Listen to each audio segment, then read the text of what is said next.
안녕하세요. CSS 프로그래밍 기초 6장 부트스트랩 시작하겠습니다. 자, 오늘 강좌에서는 대표적인 CSS 라이브러리인 부트스트랩의 기본 구조와 사용법을 배워보도록 하겠습니다. 자, 부트스트랩을 사용하면 디자인적인 감각이 부족한 개발자들도 수준 높은 UI를 가지는 웹 어플리케이션을 개발할 수 있습니다. 이번 강의를 통해서 부트스트랩의 기본 구조와 사용 방법을 배우고 이를 통해서 수준 높은 웹 어플리케이션 개발이 가능합니다. 네, 우리가 지금까지의 CSS 강좌에서는 CSS의 기본적인 셀렉터와 스타일 속성, 그리고 박스 모델과 포지셔닝, 복합 셀렉터 등을 배웠습니다. 자, 부트스트랩은 전 세계적으로 가장 많이 사용되고 있는 오픈 소스 CSS 라이브러리입니다. 자, 라이브러리라는 말은 누군가 미리 만들어둔 CSS인 거죠. 자, 그리고 이러한 CSS가 범용으로 쓸 수 있도록, 그래서 특정한 사이트를 개발할 때만 쓰는 것이 아니라 다른 여러 사이트를 개발할 때 이 CSS를 재활용을 해서 사용할 수 있다라는 것이죠. 자, 그래서 기존에 우리가 개발하던 방식으로 하면 여러분들이 만든 HTML 문서의 구조에 적합한 셀렉터들을 설계하고 해당 셀렉터에 대한 디자인 속성들을 여러분들이 직접 만들어가는 방법을 사용했었던 것이죠. 근데 그러한 과정들을 많은 부분 부트스트랩이 대체해 줄 수 있다라고 하는 것입니다. 자, 이러한 부트스트랩을 기반으로 하는 다양한 응용 라이브러리가 있습니다. 그리고 또 부트스트랩의 일부를 보완해서 여러분들만의 CSS 라이브러리도 만들 수가 있는 것이고요. 자, 그렇지만 아무리 부트스트랩이 많은 기능을 제공을 하더라도 앞에서 배운 HTML과 CSS의 기본 개념, 그리고 DOM, 상속관계, 선택자, 블럭 인라인, 포지션 등에 대해서는 완전하게 이해를 하고 있어야 됩니다. 특히 복합 셀렉터, 또 가상 셀렉터 이와 같은 부분들도 여러분들이 충분히 이해하고 활용할 수 있어야 부트스트랩도 제대로 사용을 할 수 있습니다. 자, 그러면 부트스트랩을 어떻게 시작하는지 알아보도록 하겠습니다. 여러분들이 부트스트랩의 세부적인 내용을 바꾸거나 혹은 테마를 수정해서 개발하거나 또 리액트나 뷰와 같은 프론트엔드 프레임워크에서 뷰를 부트스트랩을 사용하는 경우에는 우리가 전체 라이브러리를 다운로드 받아서 설정할 것들을 변경하고 새롭게 빌드해서 사용하는 개념으로 접근할 수 있습니다. 그렇지만 백엔드 기반의 웹 프로그램이나 간단한 프론트엔드 프로그램을 개발할 때에는 단지 CDN을 통해서 부트스트랩 CSS와 자바스크립트 라이브러리를 호환하는 것만으로도 사용이 가능합니다. 그리고 이건 좀 다른 얘기인데요. 만약에 최신에 유행하는 리액트나 뷰와 같은 프레임워크에서 부트스트랩을 같이 사용을 할 수 있습니다. 다만 부트스트랩에서 사용하고 있는 jQuery나 이런 것들이 최근 프레임워크에서는 사용하지 않기 때문에 이 부분을 별도로 만든 플러그인 등을 사용을 하기도 합니다. 그래서 리액트 부트스트랩이나 부트스트랩 뷰와 같은 전용의 부트스트랩 버전이 존재하기도 합니다. 참고하도록 하고요. 자, 가장 쉽게 부트스트랩을 시작하는 방법은 바로 CDN, 컨텐츠 딜리버리 네트워크라고 하죠. 많이 사용하는 CSS나 자바스크립트 라이브러리 등을 개방된 서버를 통해서 가장 가까운 곳으로부터 다운로드 할 수 있도록 제공을 하는 것이 바로 CDN입니다. 그래서 부트스트랩의 CDN은 여러 군데가 있는데요. 기본적으로 제공하는 CDN 주소는 다음과 같습니다. 그래서 이 주소에 CSS 파일을 포함을 하면 되겠고요. 현재 최신 버전은 4.3.1입니다. 그래서 헤드와 헤드 사이에 링크렐 스타일 시트, 그래서 익스터널 스타일 시트가 되겠죠. 예, 포함하는 방법으로 지정하면 됩니다. 이게 다고요. 그 다음에 이제 혹시 부트스트랩에서 제공하는 일부 컴포넌트들은 이제 이벤트에 반응하는 구조로 되어 있습니다. 그래서 이제 버튼을 클릭하면 혹은 뭔가를 클릭하면 변하는 뭐 이런 것들이 있는데요. 그런 경우에는 jQuery라든가 또 부트스트랩 그 CSS 자바스크립트 라이브러리가 필요합니다. 그래서 이제 만약에 그런 기능을 풀로 다 쓰겠다라고 하면 여기에 있는 요 세 개의 자바스크립트 라이브러리도 임포트를 해줘야 합니다. 마찬가지로 헤드와 헤드 사이에 넣어주면 되겠습니다. 자, 여기 그 포함된 코드의 뒷부분에 보면 여기 이제 조금 잘렸는데요. 실제 여러분들 웹페이지에서 보면은 좀 굉장히 내용이 깁니다. 근데 긴 이유는 여기 보면 인티그리티라는 속성과 또 크로스 오리진이라는 속성 때문에 그렇습니다. 자, 이 두 가지는 모두 보안과 관련된 것입니다. 보안과 관련된 거. 네, 특히 크로스 오리진 같은 경우에는 우리가 최근에 개발을 하면서 많이 겪을 수 있는 문제인데요. 예를 들면 이제 이런 거죠. 우리가 A라는 서버가 있습니다. 그런데 이제 우리가 A라는 서버로부터 뭔가를 요청을 해서 네, 웹페이지를 받았다라고 가정을 하죠. 그런데 이 웹페이지의 화면을 구성하는 일부 콘텐츠가 있겠죠. 그런데 이제 이 콘텐츠를 어, 소위 얘기하는 오픈 API, 외부 서버로부터 가져와야 되는 경우가 있습니다. 근데 이제 만약에 이 서비스를 이쪽에서 호출해가지고 가지고 오는 경우에는 아무런 문제가 없습니다. 이게 자바스크립트로 호출을 하게 되는데요. 그래서 초기에 HTML을 받아서 그 다음에 2번 자바스크립트를 요청해서 그 결과를 받아가지고 보여주는 방식. 이거는 이제 아무런 문제가 없습니다. 왜? 웹페이지와 정보 서비스를 제공하는 서버가 같은 오리진, 같은 서버를 사용하고 있기 때문에 아무런 문제가 없는 것이고요. 근데 이제 최근에는 다른 서비스가 존재할 수 있다라는 거죠. 그게 오픈 API니까요. 그래서 여기 어떤 다른 API 서비스가 있습니다. 그래서 이제 정보가 같은 서버가 아니라 최초의 웹페이지는 여기서 받아온 거지만 그 다음에 화면을 보여주는 데 필요한 데이터는 이제 이곳으로부터 받아온다라고 가정을 해보는 거죠. 자, 그랬을 때 보안 문제가 발생할 수 있다라는 거죠. 자, 사용자 입장에서는 A라는 서버를 믿고 신뢰하기 때문에 정보를 받아서 본 거예요. 그러면 당연히 여기에 있는 정보에 대한 신뢰도는 누구로부터 나온다? 요 A 서버에서부터 나오는 거죠. 그런데 이 보여지는 정보가 A 서버가 아니라 다른 서버로부터 가지고 온 정보라면 자칫 문제가 발생할 수 있다라는 거죠. 그래서 이제 기본 원칙은 자바스크립트를 통해서 서버로부터 이제 우리가 이걸 AJAX 콜이라고 얘기를 하는데요. 이런 AJAX 콜을 하는 기본적인 원칙은 동일 서버의 경우에만 가능하도록 하는 거예요. 그런데 이제 이것을 단일 서버가 아니라 서로 다른 서버로부터 정보를 갖고 오게 해주는 거.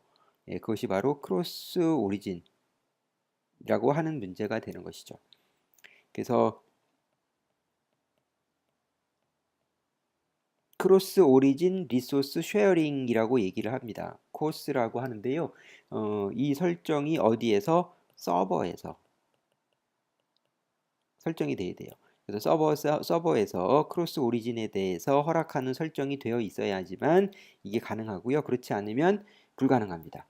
그래서 브라우저에서 해결하는 방법도 있지만 그것은 권장되지가 않고요. 반드시 서버 쪽에서 해결해 줘야 됩니다.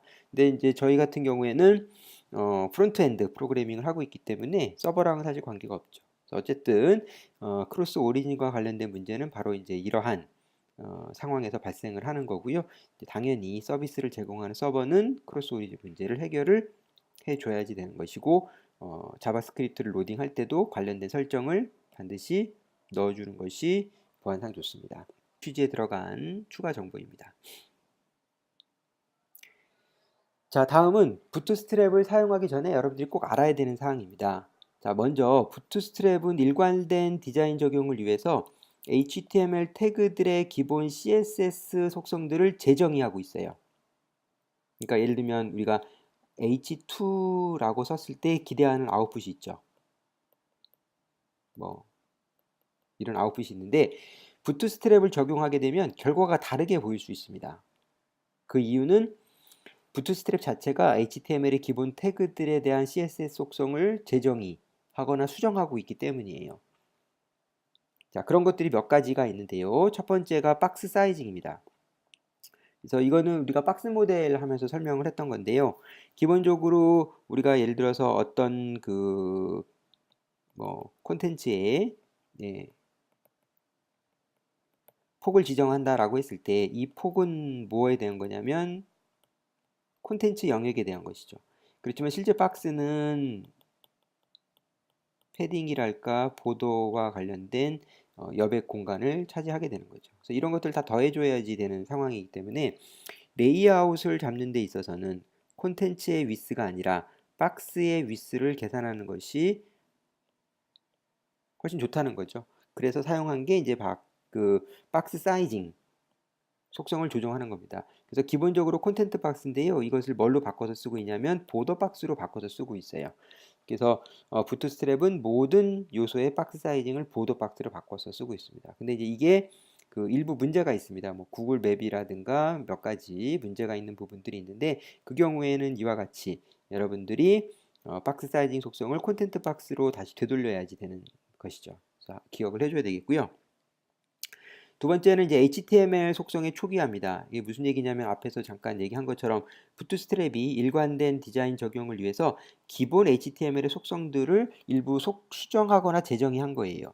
그래서 뭐 처음 사용할 때는 잘 몰라도 되지만 나중에 여러분들이 정확하게 이 부트스트랩을 활용하고자 한다면 세밀한 조정을 위해서 내용을 알 필요가 있습니다. 당장은 사실 몰라도 됩니다. 그렇지만 그렇게 초기화하고 있다라는 것은 여러분들이 기억을 해둬야 되겠고요. 예, 해당 링크에서 관련된 세부 정보를 확인할 수 있습니다. 자, 그러면 여러분들의 웹페이지에서 앞에서 이제 CSS를 포함하는 것까지 이제 했고요. 그럼 실제 사용할 때는 어떻게 하느냐? 우리가 CSS를 사용하는 것은 기본적으로 그 부트스트랩 CSS만 CDN으로 포함해도 웹페이지가 다르게 보입니다. 왜냐하면 그 부트스트랩 자체가 재정의하고 있는 부분이 있기 때문에 모양이 살짝 달라요. 그리고 이제 본격적으로 사용하는 것은 이제 이와 같이 사용을 합니다. 기본적으로 우리가 정해진 태그를 쓰고요. 그 태그에 클래스들을 조합해서 사용하는 것으로 사용을 하는 겁니다. 그래서 이제 이것들을 우리가 부트스트랩에서 정의한 이제 클래스, 우리가 컴포넌트라고 부릅니다. 그래서 부트스트랩에서 정의한 컴포넌트들을 원하는 대로 가져다가 사용을 하는 그런 개념이에요. 예를 들어서 부트스트랩에 이와 같은 버튼 종류들이 있습니다. 다양하게 예쁜 버튼들이 있는데요. 이러한 버튼은 기본적으로 btn이라는 클래스로 정의가 되어 있습니다. 그래서 예를 들면 우리가 버튼 타입은 버튼, 그 다음에 클래스는 btn이라고 해주면 요 버튼이 생기는 거예요. 기본 버튼이. 자, 거기에다가 예를 들면 우리가 이렇게 초록색의 이런 버튼을 만들고 싶다 라고 하면 btn success를 추가해 주는 거죠. 그래서 btn이라는 클래스 그리고 btn success를 동시에 적용을 하는 겁니다. 자, 이와 같은 방법으로 추가적인 속성들을 부여할 수 있어요.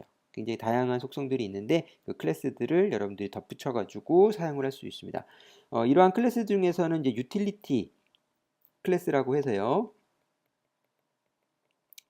뒤에서 배우겠지만 뭐 패딩이라든지 마진이라든지 뭐 이런 것들을 설정하는 몇 가지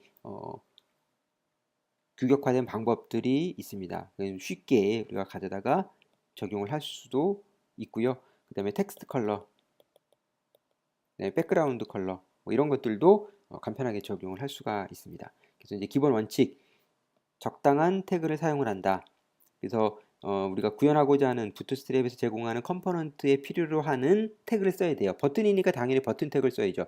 div를 써도 어느 정도 모양은 나옵니다. 그렇지만 정확하게 안 나올 수가 있거든요. 그래서 해당 컴포넌트에 최적화된 태그를 사용해야 되고 네, 필요한 클래스들을 조합해서 쓴다. 그렇게 기억을 해주시고요.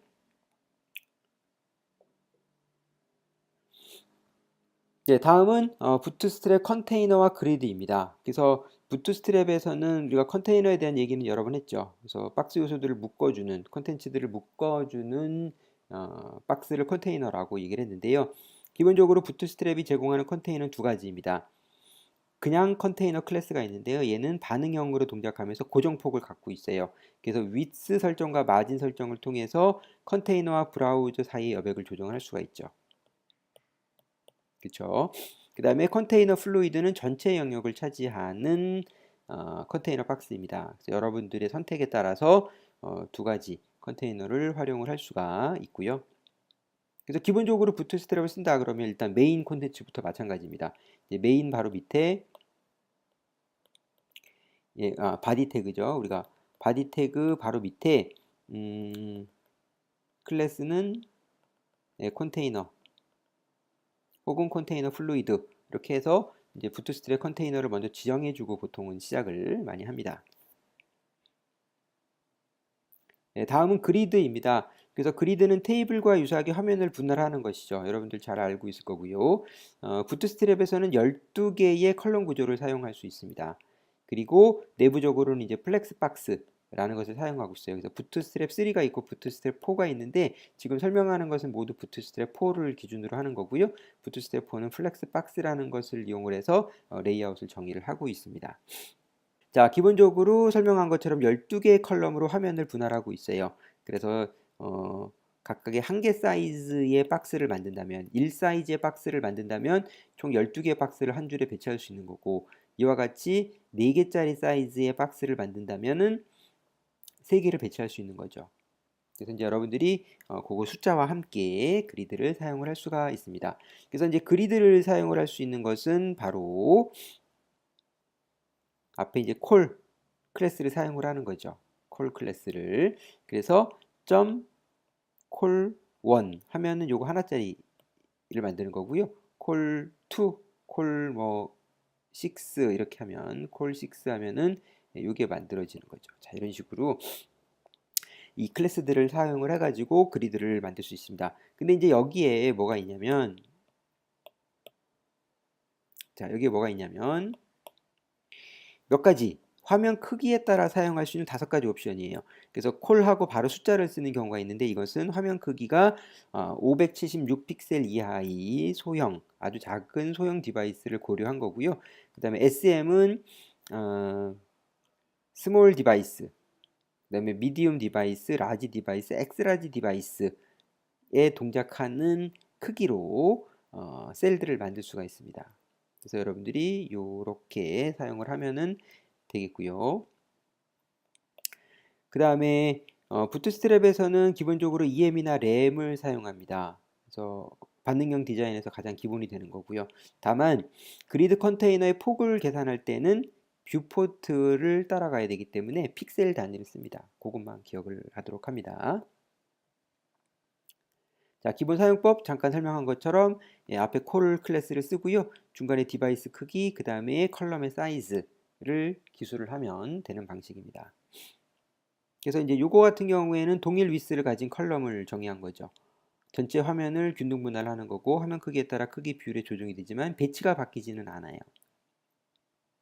결과는 다음과 같습니다. 그래서 이런 결과가 이렇게. 자, 다음은 이제 반응형 레이아웃으로 지정을 한 겁니다. SM3. 그쵸? 예, SM3 스몰 디바이스가 되겠고요. 이 스몰 디바이스에 화면에 3334, 그러니까 총 12개, 그러니까 화면을 다 분할하는 거죠. 그래서 4개의 컬럼으로 화면을 분할을 하는 그런 그 박스들을 만들 수가 있습니다. 반응형이기 때문에요. SM이니까 화면 크기가 576 픽셀 이하가 되면은 이제 이렇게 상하로 배치가 되는 그 반응형 레이아웃이라고 할 수 있겠습니다.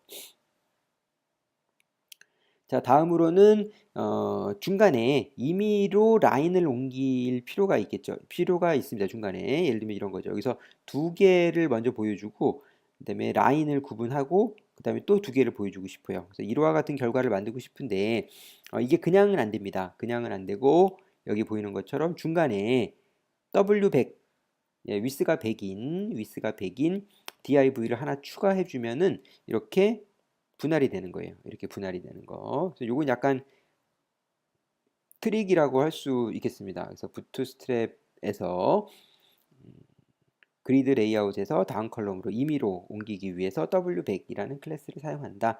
W는 width를 이야기합니다. 나중에 뒤에서 다시 설명이 될 텐데요. width를 나타내는 유틸리티 클래스입니다. 자, 다음은 BS 컴포넌트입니다. 사실 부트스트랩을 쓴다라는 것은 앞에 정의한 기본적인 사용 방법을 익히고요. 그 다음에는 컴포넌트 사용 방법을 익히는 겁니다. 결국에는 이미 부트스트랩에 많은 컴포넌트들이 만들어져 있기 때문에 여러분들이 각각의 컴포넌트를 보고 어떤 컴포넌트가 여러분들한테 필요한지를 결정하고 해당 태그와 클래스를 사용을 해서 원하는 모양을 만들어서 사용을 하면 되는 겁니다. 자, 앨럿에서부터 배지, 그 다음에 브레드크럼, 또 버튼, 버튼 그룹, 카드, 카루셀, 뭐 여러 가지 컴포넌트들이 있습니다. 예, 그래서 한번 읽어 보시면은 될 것 같고요. 뭐 뭔가 특이한 것만 좀 설명을 드리면은 예, 배지는 버튼과 유사한 모양의 텍스트 숫자 배지를 만듭니다. 예를 들면 아이폰이나 스마트폰에 보면은 아이콘에 이렇게 안 읽은 메시지 이렇게 표시가 되고 그러잖아요. 그래서 그런 것들을 우리가 배지 형태로 표현할 수가 있는 거고요. 그 다음에 브레드크럼은 이제 현재 웹페이지의 위치 정보를 이렇게 슬래시 형태로 표시하는 그런 디자인을 얘기합니다. 버튼은 잘 아실 거고, 카루셀 같은 경우에는 이미지 슬라이드예요. 예를 들면 이렇게 커다란 이미지를 놓고 넥스트 이전, 그 다음에 이렇게 첫 번째, 두 번째, 세 번째 이런 거 인디케이터 표시해주고 이제 이런 걸 구현할 수 있는 것이 바로 카루셀. 그 다음에 콜랩스는 콘텐츠 일부를 숨기거나 보여줄 수 있는 것이고요. 드롭다운은 이제 셀렉트와 유사한 거고, 그 다음에 내비게이션 바가 두 가지 종류가 있습니다. 그래서 내비 시스템과 내비게이션 바 두 가지. 그래서 화면의 메뉴를 구성하는 거죠. 우리 이미 많이 살펴봤습니다. 그다음에 게시판 목록, 페이지 네이션, 그다음에 그런 것도 있죠. 그리고 각각의 컴포넌트 사용법은 바로 요 URL에서 확인을 할 수가 있습니다. 직접 한번 방문해서 여러분들이 부트스트랩에서 제공하는 컴포넌트들이 어떤 것들이 있는지 알아보면 좋겠습니다. w3schools.com에서도 다양한 컴포넌트의 활용들을 설명하고 있으니까 함께 참고하면 되겠습니다. 자, 그러면은 이제 한번 그 컴포넌트 사용의 예를 보도록 하겠습니다. 그래서 아까 설명한 것처럼 적절한 태그와 클래스의 조합으로 이루어지는 거고요. 배지를 한번 써보겠습니다. 그래서 배지를 쓰기 위해서는 이와 같이 스팬 태그를 사용을 해서 두 개의 클래스 배지, 배지 세컨더리. 그래서 앞에는 배지라는 걸 지정한 거고 두 번째는 그 색깔. 그래서 아까 본 것처럼 버튼과 유사하게 프라이머리, 세컨더리, 석세스, 워닝, 뭐 데인저 이와 같은 기본 컬러 스키마를 사용을 하는 이제 클래스를 지정을 할 수가 있습니다. 그럼 이제 어떤 결과가 나와요? 요거는 이제 이런 결과가 나옵니다. 첫 번째. 그 다음에 그 숫자로 된 카운터를 배지에 추가하려면요. 버튼을 만든 다음에 스팬으로 배지를 추가하는 방식입니다. 그래서 버튼에 버튼 프라이머리, 즉 먼저 이 테두리 파란 버튼을 먼저 만들고요. 그 안에 이제 요 스팬으로 뭘 만들어요? 요 배지를 만드는 그러한 형식으로 사용을 할 수가 있겠습니다. 자, 다음은 조금 더 복잡한 컴포넌트인 내비게이션 바입니다. 우리가 이제 이미 CSS를 배우고 그다음에 프로젝트 CSS 프로젝트에 나와 있는 예제 중에 하나입니다. 그래서 CSS 프로젝트에 있는 내비게이션 바는 우리가 직접 HTML 구조와 CSS 구조를 직접 설계해서 만든 것이고요. 요거는 부트스트랩에서 제공을 하는 내비게이션 바입니다. 유사한데요. 기본적으로는 아이템들, 목록은 ULLI로 구성됩니다. 이거 저희가 만든 거랑 거의 같고요. 그 다음에 클래스들이 메인 그 내비게이션 바는 이제 내부 시멘틱 태그를 쓰고 클래스를 내부 바로 하면 되고요. 그 다음에 메뉴 항목들은 내부 바 내부, 그 다음에 메뉴 아이템들은 내부 아이템, 그 다음에 하이퍼링크, 메뉴의 링크는 내부 링크로 정의를 해주면 되겠습니다. 자, 각각에 대해서 뭐 내비게이션 바의 크기라든지 백그라운드 색깔이라든지 뭐 이런 추가적인 옵션들을 지정을 할 수 있습니다. 그래서 이제 다음과 같이 코드를 작성했을 때 결과는 이렇게 나타나게 되는 것이 아주 깔끔한 내비게이션 바를 만들 수가 있습니다. 보는 것처럼 HTML 구조는 매우 심플하고요. 우리가 이제 여기서 사용된 클래스들만 주의 깊게 살펴보면 됩니다. 자, 다음은 부트스트랩 유틸리티입니다. 자, 이 유틸리티는 우리가 이제 부트스트랩을 쓰다 보면 굉장히 정형화된 컴포넌트를 써야 되죠. 즉 미리 만들어진 것만 사용을 하는 겁니다. 그래서 정해진 클래스들만 우리가 적용을 시켜야 되는데 이게 이제 그 추가적인 게 있을 수 있다는 거죠.